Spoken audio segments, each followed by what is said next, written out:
سلامونه دوستانو دغه دی تهدید ژبه څوک کاروي یا د غیرت غږ کوي یا د یو تعهد د عملي کولو وعده کوي دا د هغه چا لخوا څخه چې هم په غږ کې توان وجود وي هم په وجود کې توان وجود وي هم په عقل کې په مغز کې عقل وي او هم خلک په باور ولري خوند کوي ولې نه دي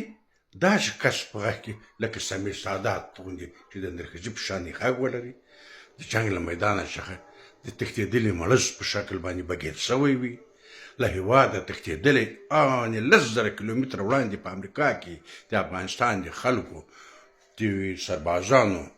په وینو او د هغوی د عیاشۍ په پیسو د هغوی د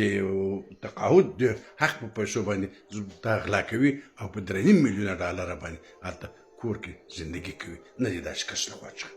سمیع سادات څو ورځې مخکې یو پیام ورکړو چې د ملي اردو هغه سربازان او افسران چې بیا هم خپل وطن ته متحد پاتې دي او د اوس د اردو په لیکو په مختلفو صفوفو کې فعالیت کوي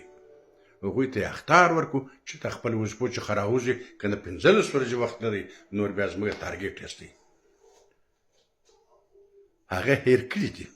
چې دغه اردو او همدغه افسرانو په موجودیت سره هم د هېواد د دښمنانو په مقابل کې دفاع کوي هم د تاسې مفسدو چارواکو په مقابل کې مبارزه کوي هم له هېواده څخه لنډغر او بدماشان ایستلي دي هم د قانون څخه د مافوق معاف شوي انسانانو واکدارانو چارواکو ته د پای ټکی ایښی دی نور د افغانستان خلک په تاسې بګیل شوو تښتېدلو جنرالانو باندې نه باور لري نه اعتماد لري نه ستاسو خبره تاثیر لري خو تاسې شرم نه لري که تاسو په وجود کې شرم وای تا به د افغانستان د ملي اردو له سربازانو سره له افسرانو سره چې په سنګر کې د پرېښول او ته تېر وتښتېدې د مخامخ لیدلو توان نه و که په تا کې شرم وای تا به د هغو کونډو او یتیمانو په وړاندې باندې هېڅ مخ نه راښکاره کول چې هغوی دې ټول شاته پرېښولو او خپل فامیلونه دې د سربارټو په امریکا کې دې ورته قصر واخیستل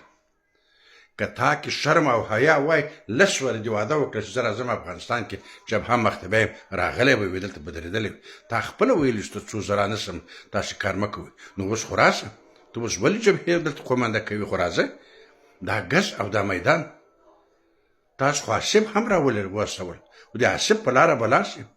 حسب قوای مرکز یو بدماش د هغه نوم مارشال جوړ کړی و ته یې فیلډ مارشال خو راسه ولې په دې پوه شه چې تاسې دپاره نور شرم پکار ده نن د افغانستان سربازانو او افسرانو ته مخ مه ورښکاره کوه په تا څوک باور نه لري تا دوی پرې ایښي دي تا دوی شاته غورځولي تا دوی هېر کړي ولو تا د خپل ځان په خاطر باندې دوی ټولو سره خیانت کړی له وطن سره دې خیانت کړی له اردو سره دې خیانت په هغه سوګند چې دې یاد کړی له هغه سره دې خیانت کړی دی نور دې په خپل ځای کې په لیاز خدای نور خدای موږ شرمېږو خو په تا کې شرم نشته